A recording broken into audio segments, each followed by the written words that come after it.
Hello, everybody, and welcome back to my YouTube channel. This is Dr. Carmen Bryant, and this is Overcoming Narcissist Abuse. I hope you all are staying safe. Thank you so much for joining me on my live. And so today I wanted to come in to all the new subscribers. Hello, and welcome to the tribe.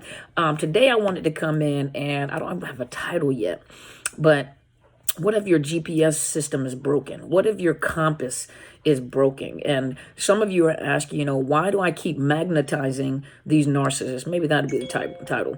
Why do I keep magnetizing these narcissists? What is it that causes me to keep getting drawn to, or they keep getting drawn to me? Well, the first thing I'm going to say is a lot of times you have some unhealed wounds, or you have some open places in your heart that have not fully been recovered.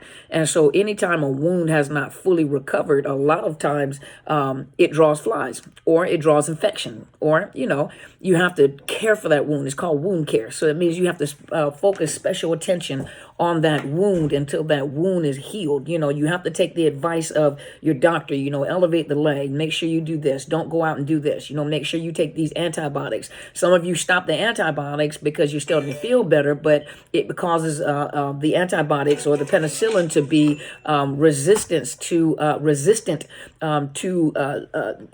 antibiotics become resistant, or you become resistant to the antibodies if you don't take the recommended dose for the amount of time that you have to take. And so many people are trying to rush through this process of healing, and you're coming off of the medication, the penicillin. You're coming off the medication prematurely, and you end up being reinfected. You end up being wounded, redamaged. And so many people don't understand that there's something inside of you that may not have been totally healed. And sometimes you have to go to the start point. You have to get good mentors. You have to get good counselors. Get information and inform yourself to get to the root of the problem. Go back, back in history, go back in time and look at the foundation. A lot of you come from broken foundations. Some of you come from narcissistic families, abusive families, alcoholic families. A lot of you come from maybe even entitled families that didn't know how to show you love or give you empathy, but they thought that by giving you money or personal possessions that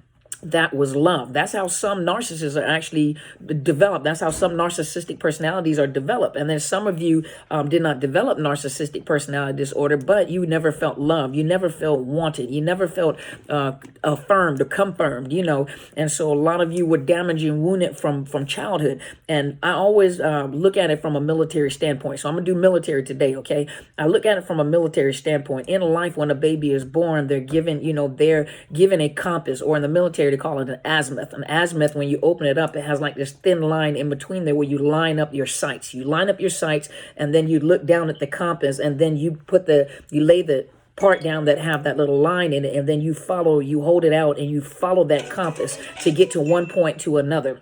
And this, if you're going 180 degrees north, you have to look up at that compass from time to time, or that azimuth from time to time, to make sure that you are still lined up, in the direction that you're going, because something so small in life in the very beginning, especially on map, we're going to talk about that on maps.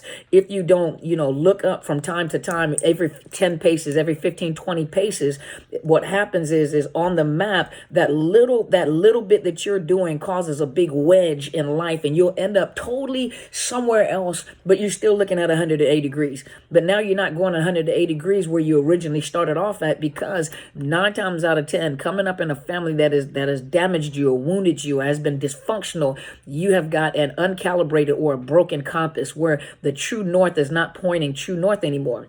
Your norm is the true north, pointing southwest, east, wherever. That compass is not calibrated correctly, because that is how you grew up. It's like growing up looking at the world sideways. To you, that's normal. That's how you see the world, when everyone else is looking at the world straight. You're looking at everyone else as if something is wrong with them, and they're looking at you like something is wrong with you, but you don't identify it because that's your norm. And so I wanted to take you here. In the military, when you come into the military, immediately you start being trained as a leader to lead and train soldiers into war, into professional development. The military spends hundreds and thousands of dollars training soldiers and leaders to be competent leaders, to be efficient leaders, to win wars, and it starts off with a basic course. Now, during my time when I was in the military, it was called what was it called? PLDC, Primary Leadership Development Course.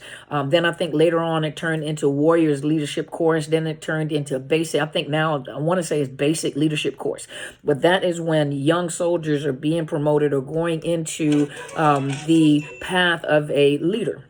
So they train them on basic things like marching soldiers, calling calling cadence, physical fitness, how to conduct physical fitness, the body itself, counseling, how to professionally counsel your soldiers and prepare them for promotions, how to help them achieve, how to fill out the forms, how to help them achieve their goals or put them on the right path. Basically, we were taught to coach. We were taught to coach soldiers in all aspects of their lives, financial, professional, family, to understand the resources that were available. And then the most important part for a leader, because we are trained to go to war, is to teach land navigation.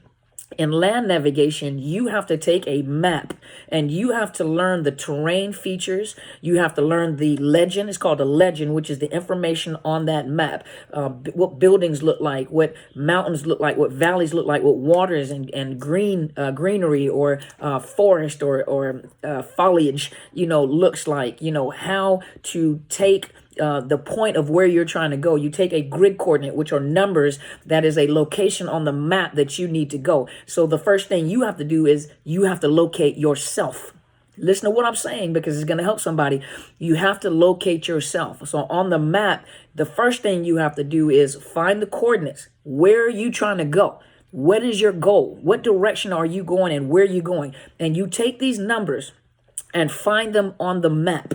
This is where I'm going in life. This is where I'm walking to. This is where I'm trying to go on this map. The next thing you have to do is you have to locate yourself. Now, in school, we were given our coordinates as to where we were at, where we were located. They were given our coordinates to where we were located at. But you also have to learn how to read a map to locate yourself on that map. Where are you on that map? Where are you in life? Some of you are so lost, you don't know where you are, especially coming out of a relationship with a narcissist. You don't realize that, yes, that narcissist played a major role in your life, but so did your family. Your family was the one, or your upbringing or your caregivers were the ones, or not, were the ones who gave you this dysfunctional azimuth or this dysfunctional compass.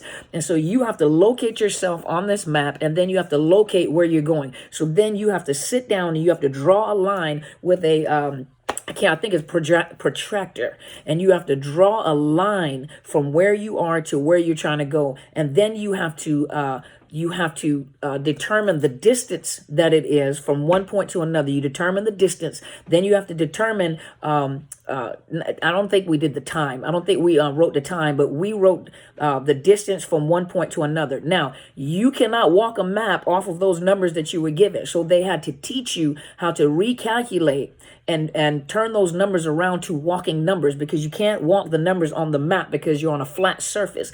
And so they taught you how to calculate those numbers to make them realistic walking numbers. And so you had to go out there and start from your point. And we had 4 points we had to find. And each point was somewhere. The thing that they taught you is regardless of what you run up to, you much rather walk through, let's say you come across a large forest that you can actually, they taught you how to block around that forest, to go around that forest if you can't go through it. But many obstacles, they said, it's better for you to go through the obstacle than to go around the obstacle. Listen to what I'm saying. It's better to go through the obstacles than to go around the obstacles, because there's a chance that when you get around the obstacles, because you have to lay down and calculate the numbers on how many paces to go, because you actually count paces. How many paces you actually go to your left or right, how many paces you walk forward, and how many paces you go back around to get back on the right path. And a lot of times people were off because their paces were off. So it was better to walk through the obstacles. I walked through the obstacles and it was hard. It was harder to go through the obstacles than to go around the obstacles, but I didn't want to lose track of where I was going. So what happened is going through the obstacles, through and through these woods, you have to be aware there could be water. There could be a wall. There could be a cow. We actually walked up to cows while we were out. I was in Fort Hood, Texas, and we actually walked up to cows that were standing right in front of us. And we literally had to calculate around this cow because we couldn't step over the cow. We had to calculate around the cow. But any kind of obstacles. So when I walked through it, my helmet got caught in the bushes. I got hit in the face with branches. I tripped and fell one time. I was sweating. It was a lot of pressure, and then you're walking really fast. So you have to have physical endurance. You have to have intestinal fortitude. You have to have a drive to get to that point. And I was tired. Most of our bodies were tired. I was tired. My body was tired. I was frustrated. It was 1,000 degrees. If anybody knows about Texas, it was 1,000 degrees. And not only was it 1,000 degrees, we have all this gear on. We have our sleeves down. We have this rucksack. We have all that. We got a map in our hand, the azimuth, and we're walking and we're sweating and we're upset. And we came up to another tree, and you're doing this individually by yourself. Now, the one good thing, some good things that were out there is that the instructors were obligated to make sure that they followed us around without us knowing that they were there. And a lot of times you did see them, but they couldn't communicate with you. The teacher couldn't say anything to you. They taught you the lesson, but when you're in the test, the teacher can't speak. You got to make it through the test. And they're watching you to make sure you don't cheat, but they're watching you to make sure for safety precautions so that you don't injure yourself or you don't get killed while you're out there on the field, and it's huge terrain, and they're watching to make sure you're safe, you're not cheating, and they're just following you. They're not saying anything. They're looking at you and you look at them, and they just keep looking at you and they don't say anything. And so, but they're following you, and sometimes you don't even know that they're there. I mean, I found a point in the middle, and the grass was so high that if you did not calculate correctly, you would have passed by the point. There was they had them on poles and they had the numbers up there, so you're looking for certain numbers, and so and grid coordinates that are on the post. And in the middle of this field, I'm about to cry because I'm lost. The grass is high, and I walked right up to the point in the middle of the grass, didn't even know it was there. But then they also teach you that, first of all, you always go back to your start point and start again. Now, if you were bold enough, you can calculate, point to point, but it was better. The instructor said, always go back to your start point and then go back to the next point that you're going to look, the next, not the obstacle, but the next point that you're going to get. And so what happened is that you have to, and they advise you to go to the farthest point first. Do the most complicated thing first. Go to the farthest point that's going to cause you the most distress first. Get that out of the way first, because once you get the hard obstacles out of the way, all the other, not the obstacles, the points, but once you get past the complicated obstacles to get to that point, to get to that goal, to get that, then you go back to your start point and all the other ones become easier. Well, that is the same thing that I want to tell you guys about your own self. First of all, you have mentors and counselors, and when they're teaching you, when they're talking to you, and they're giving you information and they're trying to help you, after a while, the teacher becomes quiet while the student is being tested. And so you have to take the information and you have to implement it in your life. Don't go around the obstacles, go through the obstacles. It's not going to kill you. Now, what I'm saying is now some narcissists are deadly and they will try to kill you, or they'll try, or they'll attempt. Safety comes first. Don't do anything that's going to cause you or that you are afraid of that they may hurt you. Always take safety first. Always be cautious of the individual that you were connected to, because some of them are dangerous. Some of them are very, very malignant. And so that's what I'm saying, safety first. But the things that are hard, the things that are going to break your heart, the emotional pain that you're going to go through that emotional pain. Because after you get past the hard part and go through the hard obstacles, and after you go through the terrains, the woods, and getting your helmet caught up on the branches, and you come out with scars on your face because you got slapped in the face with some tree limbs, but you still made it to your point. And you'll be able to look back and say, I didn't cheat.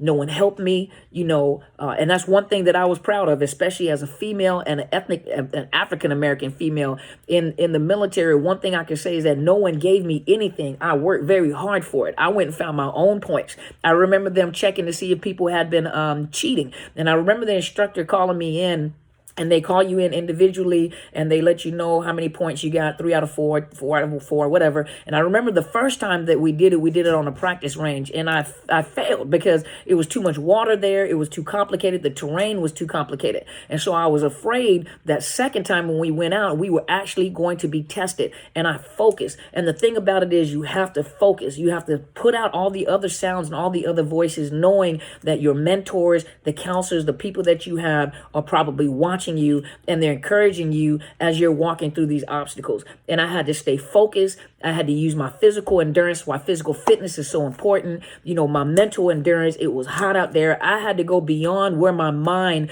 could take me. And that's the same thing when it comes to the healing process, dealing with a narcissist. You have to go beyond your emotions and where your mind is trying to take you, to try to hold you in the same spot over and over again. It is your responsibility to make a choice. I'm going to heal. I'm going to do this at all costs. I know I'm going to go through some emotional things. I know I'm going to be hurt, but a lot of times you have to go back to your starting point. And your starting point is to discover and find out what is it that caused me to be the way that I am, or to be attracted, or to be lured, or to be a magnet to narcissists. And a lot of times you'll find that you were programmed a certain way. The compass that you have, or the azimuth that you had, was broken and is not pointed to true magnetic north. You were so far off course because your parents set you, or your caregivers have set you in the wrong direction and giving you maybe the wrong grid coordinates. And so all your life you're trying to figure out how to get to one point to another, how to create goals, and why I can't make it there, and why do the wrong people keep coming in my life. Go back and you have to recalibrate that compass, because you have to discover from your family, how is your compass set? What was the foundation in my home? What was it? Because a lot of you are looking for your fathers. A lot of you are looking for your mothers. And so every person that you get with, you're trying to prove yourself. You're trying to prove your worth. Look at me. Look at me. I am pretty. I am smart. Why don't you love me? Why don't you like me? Why do you ignore me? Why I can never do anything that's right. I can never win your love. Why should you have to compete for someone's love? You should never have to compete for anyone's love. But a child does not understand that. A child just wants their parents' love. And so as a child, you grow up wanting their love. Why are you so mean? Why do you like them better than me? Why don't you ever say anything nice to me? And then you find out, well, if I do this and this and this, then I'll get the affection and the love that I've always wanted. But it's always short-lived. And so what ends up happening is unconsciously you are drawn to people that are very much like the people that hurt you. And so you're constantly trying to prove yourself, not to the person. You're always trying to prove yourself to the original person in your life, which is your parent. And so you'll find yourself married or dating your mother and your father because they have the same personality, or they have the same behavior as your caregivers had. And you're constantly trying to win their approval. But who you're trying to win your approval from is the person that hurts you the most. And so you get pulled into this, and all you want is somebody to love you. I just want to feel good. And so they'll say, remember, the narcissist will say anything to make you feel good and to pull you in and love bomb you. And that's all you want. I want someone to love me. I just want somebody to care for me. I just want someone to make me feel okay. No one can make you feel okay. You have to feel okay first, because people are always going to fail you. But if you attach to the wrong people, they'll continue. The cycle continues. The cycle continues. And it moves through families, and it moves through your children. And you'll find your children doing or going through the same thing that you went through, and unconsciously you set them up. You didn't even know you set them up. I'm sorry, you guys. All this hair is in my way, so it's breaking my focus. I'm sorry. But that's what happens. The cycle continues. So you have to go back to your start point, and you're going to have to deal with some hard heart issues, some hard things in your life where you can look at and say, I can see where my path was already off, and work on that first. You have to be focused. You have to be intentional. You have to be prepared to go through hard things, and that is the heartbreak and the reality of what you've been through. You have to go back to your start point, and to have to deal with family trauma, and to have to deal with the abuse and rejection or neglect that you receive is a very hard place to have to be, a hard place to have to suffer all over again. But this suffering, this pain right here is the process of your healing, is your recalibration of your azimuth or your compass to reset you, to get you to the goals in your life. Some of you have no idea what direction you're going in the first place or what my goals are, but counseling and mentorship is very relevant and very important. If you have a good mentor and a good counselor, they'll always be watching you